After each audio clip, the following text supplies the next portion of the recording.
တစ်ပင်ကိုဘယ်လိုခေါ်လဲဟဲ့ပေါ်ကိုပေါ်ကောတစ်ပင်ကိုပါတော့ပေါ်ကောစရိတ်ကြတော့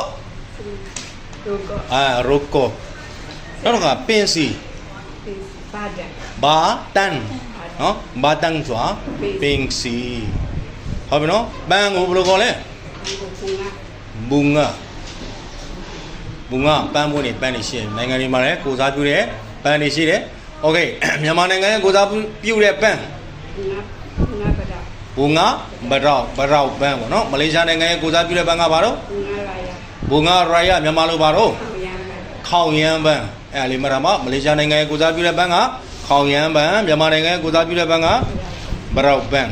ဟုတ်ပြီနော်အဲ့ကြတော့ခုနဆက်လိတ်ကရိုကောတစ်ပင်ကပေါ်ကောဆက်လိတ်တောက်တာကိုဘယ်လိုခေါ်လဲဆက်လိတ်တောက်ဒီဟေးဟီဆပ်